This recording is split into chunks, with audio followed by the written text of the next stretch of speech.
What's going on, everybody? I'm your host, Ben Ballion, back with another episode of the Sports Pod.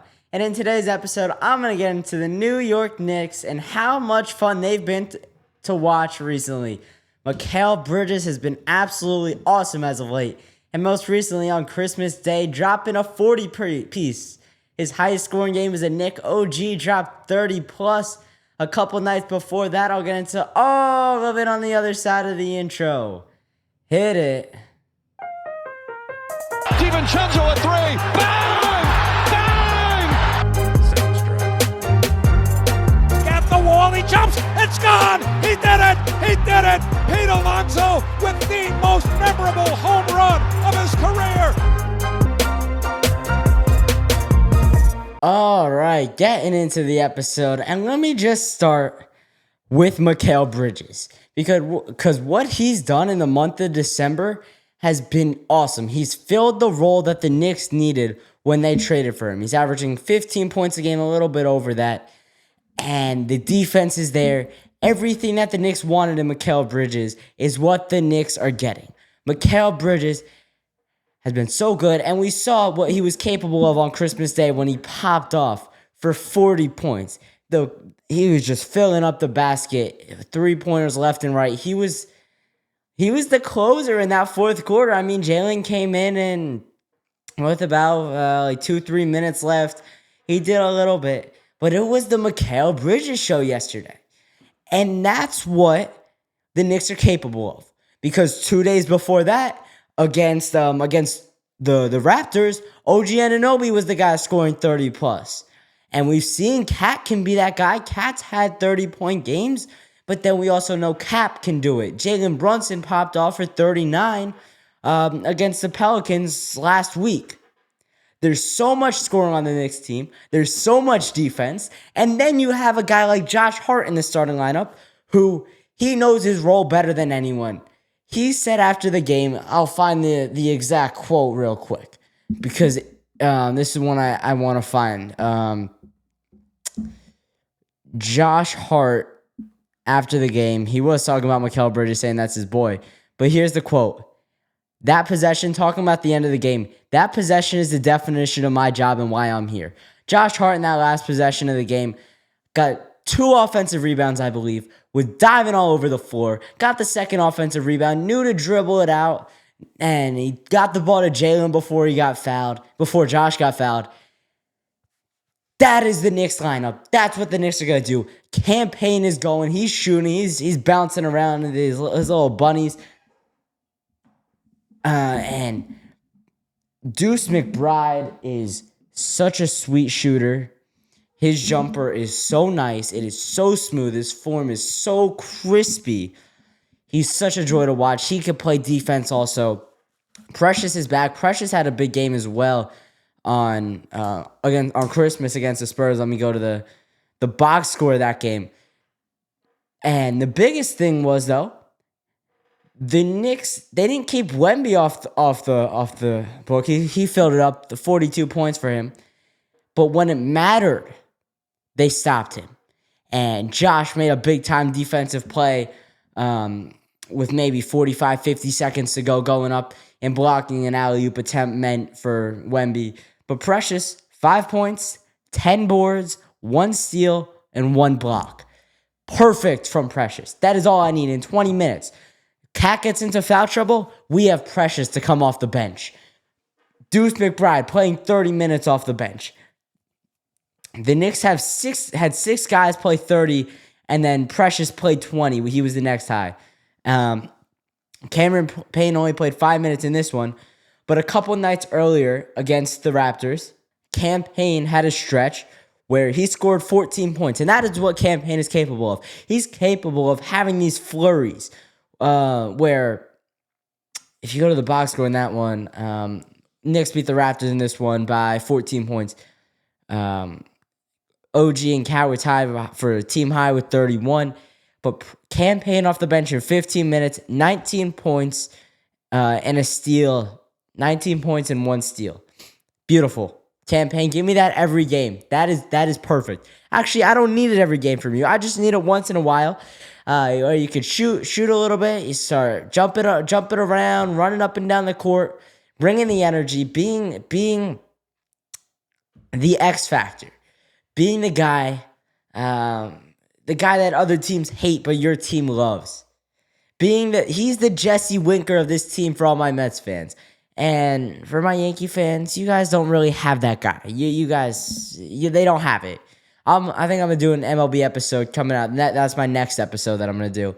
Talk about the Mets and the Yankees free agency. Stay tuned for that. But getting back to the Knicks now, Campaign does what Jesse Winker did for the Mets. That's all he does. He's that guy that teams fear. He's the guy that can hit home runs. Where he's hitting in the 6-7 spot. He hits bombs. Campaign, he comes off the bench for 6-7 minute flurries. He'll hit a couple threes. He'll get a steal. He'll make a beautiful pass. He'll hound you on defense, force a 5-second violation. Campaign does so much that it goes unnoticed for the Knicks. And I think Tibbs could play him a little bit more. And I think the bench is going to expand a little bit with the return of Landry Shamet. Landry Shamet suffered a dislocated shoulder in the preseason. But in that preseason, Tibbs really liked his play. And he used Shamet a lot. So I would expect Shamet to get some run and extend the bench one more person, maybe 7-8 minutes a game, hopefully, maybe some more if he's shooting. He could shoot the lights out as well. He's one of those kind of Campaign-esque players. He's a little bit more well-rounded than Campaign. He's got a little bit more size, but him and Campaign. That's the thing. Champagne. That's gonna be a duo off the bench. I could see it coming. Let me talk about this for a second. Let me talk about just Christmas Day for the NBA as a total. The NBA needed that day so bad. They needed a huge day of games in the worst way possible. With the NBA on, they went head to head. I think the NFL had more viewers. They had like 65 million total. It was a record or something. But the NBA games that were on Christmas Day, let me go back to them. Yeah, the Knicks Spurs in the early slot. That was an incredible game. 117-114. Knicks win it. 40 points from both Wemby and Mikal Bridges. Going at it, went down to the wire. Knicks had a 9.6 win chance. That's at one point in this game. And then you go Timberwolves Mavericks 105-99. So it's not as tight as a game, but the Timberwolves were up, I think, like 28 at some point, and then the Mavs cut it back. Luka got hurt, but Kyrie stepped up with 39 points. And then you go to the next game, Sixers at Celtics, 118-114. Sixers win. That's not something you would expect. And they did it in a good way. Like, the Sixers looked pretty good, I'm not going to lie. And they're sneaky hot right now. They've won 8 of their last 11, I believe. And then the next game. This next game was arguably the best of the day. It was between the Knicks game and the Lakers game. I would have to give it to the Lakers game. Lakers win 115-113 over the Warriors. LeBron showing Father Time who's boss. 31-10. Steph Curry got a double bang. But Austin Reeves spoiled it with a game winner. Awesome game. And then you got Nuggets and Suns 110-100. Suns win. KD 27-6. Jokic 25 points, 15 boards. So just big games all around. And the NFL games were blowouts. That's the biggest thing. Like, I didn't want to watch the Ravens just absolutely give it to the Texans. The Texans are fraud, by the way. I'll talk about that in a couple of days. The Texans are frauds. CJ Stroud is not it. Well, he might be it, but he hasn't been as good this year. But getting back to the Knicks, they're 20-10 now after a 5-6 start. So the Knicks are back in it. They're 3 games back of Boston, I believe. And since the Cavs 18-0 start or whatever it is, they're just about 500. They're not going to keep that level of play up this whole the whole season. They're going to have a couple bumps in the road. Let's look at their last couple games. They are on a big winning streak right now, but there was a stretch in time where they lost 3 of 5, and then they lost. So they're 26-4. They're still cruising, and they'll probably end up second or third seed, maybe first. I don't know who gets the first seed in the East. It's going to be the Knicks, Celtics, or Cavs. That's just the way it's shaping out. But the Knicks have a chance right now to keep stacking wins. They've got Orlando coming up. Orlando has so many injuries right now. They're what the Knicks were down the stretch of last season. Then they've got Washington twice. That's 3 wins to close out the year right there. Got to get those 3, and then we see what happens. You know what happens with the January Knicks like last year. So yeah, just keep stacking wins. That's what it was last year. Stack wins, stack wins, stack wins. And the Knicks ended up with the 2nd seed. That's what they need to do right now. The Knicks need to stack wins. And they just need to keep doing it. That's how it goes. Knicks Spurs was the most watched Christmas opening game in 13 years. And it was double the year before. Going back to my statement that the NBA needed this day so bad, the viewership was up 85%, I believe. So the NBA did what they had to do. And the Christmas day is the NBA's day. I want them to bring that back to Christmas jerseys. Those were so good. But I doubt that happens because I think it's Nike now doing the jerseys. So it's not going to happen. But getting back to the Knicks. Let's look at their schedule coming up. Like I said, Orlando next, then 2 games against Washington. Then they play Utah. Utah's not a good basketball team. Then they play OKC. All right, go on a 4-game winning streak. Get to 24-11 for me. I'm good with losing to OKC. But then after that, you have 3 more games that you could win. Chicago, Orlando, Toronto. I want 3 more wins right there. Then you play OKC, Milwaukee. Go 1-1 in that stretch. Get to what is that? That would be 28-12. If they could get to 28-12, I'm good. I think they'll be the 2nd seed at that point. Let's look at Boston's schedule coming up. Because I know Boston has a lot more difficult of a schedule than the Knicks do. All right, next matchup. Pacers, Toronto. They could win all of those games. The Pacers have not been good this year. And Toronto, I love you, RJ and Quick, but you guys aren't good. You don't know how to win basketball games. They're not good enough to do it all by themselves. And Scotty Barnes is a good player. They just don't have enough to be a team as good as the Celtics. Then they play Minnesota. Minnesota's still figuring things out. They could win that game. But then they play Houston. That'll be a tough matchup. But then they play OKC, Denver, Sacramento. Those are 3 tough matchups right there. They're going to go either 2-1 or 1-2. And that should take them about as far as that's like the same point. So I think it's going to be tight all the way. Let's look at the standings right now. Cavs 1, Celtics 2, Knicks 3, Magic 4. Knicks 2 games ahead of the Magic, 3 ahead in the loss column, and 2 games back of the Celtics in the loss column. Yeah, so they're 6 games back in the loss column of the Cavs for the number 1 seed also. So they just got to keep stacking wins. And the team I would expect to move up is the Sixers. They're 11-17. But I don't know. They've been getting hot, so let's see what they can do over these next couple weeks.